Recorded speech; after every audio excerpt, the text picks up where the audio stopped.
Hi everyone, Nick here, looking at Alibaba.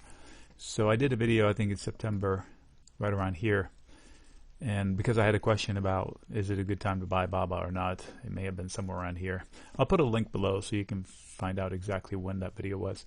So, and I remember what I said then, that it was kind of attacking a neckline, which was this one, and that I personally would have rather to see a breakout and a close above and the confirmation of the neckline before I would chase it up. And at the time in the video I suggested that I would rather sell puts or put spreads and not even wait for the breakout, meaning as long as Baba maintains the level it had, and if it didn't drop 8 or 10%, then I just make money just from that fact alone, not needing a breakout. So that would have been the smarter trade, because since then, it did break above it, closed one time with a giant doji on September 20th, it looks like, and then turned around, disappointed tremendously. So, having said that, it is kind of now back to the same zone. So for the same reason, my answer will almost be the same.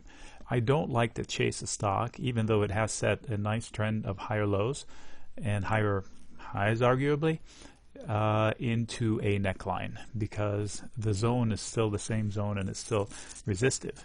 And besides, this is a very sensitive to China headlines, and I know this is as cordial as the two sides have been, the US and China, to each other in the news. So it's got the tailwind, yet it's not going through. So that tells me that in spirit, I don't think the investors are going to break through this whole zone unless they have definitive or really concrete dates of execution of said deals.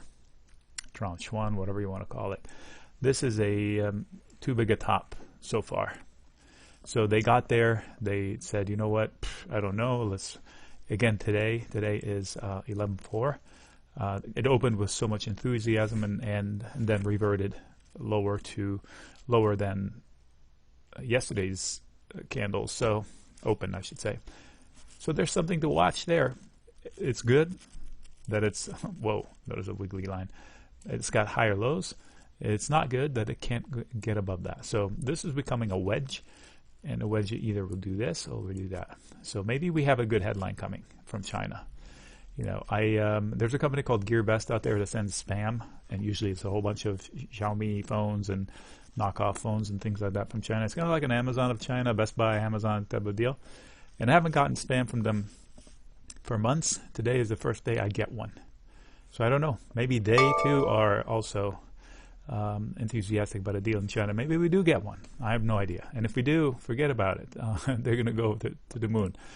It is a relief pop, but one that could probably trigger some stops that have been up there for a while. So again, chasing Baba from here, I'd rather chase the whole market. I'd rather chase Facebook.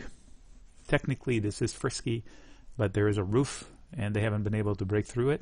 So onus is on them to prove to me that they can, even if I have to miss a few pennies. Again, I would renew the same trade I did before. If I were to go long, I would rather sell puts or put spreads than to buy calls or call spreads, or buy the stock. The only reason I'd buy the stock is if I believe in the company really, really long term. This, again, is not a cheap company. If I remember correctly, the PE is, what, 30 maybe? And compared to other companies, well, a whole bunch of triggers today. 8.5 times sales with a PE of 32. There are cheaper ways of doing business. Apple is in the 20s, high 20s now that it's at an all-time high. Facebook, I forget now what it was. Facebook, the price of sales is not that great, but the PE is definitely competitive given what it does. 31, 9, 10 times sales. Apple's like 4.5 times sales. Believe it or not, Amazon is the cheapest of them all from that perspective. 3.5 times sales, something like that. So I'd rather be long Amazon. Let's put it this way. They have similar setups. Amazon is in a breakout. It does have resistance up here with a potential target. So Amazon will probably be a good time to do an iron condor based on the recent lows from the earnings that everybody thought that it was going to zero, and versus the headline, the failure levels like above 2,000. I bet you can find a good premium there. So anyway, those are my thoughts on Baba. Nick signing out.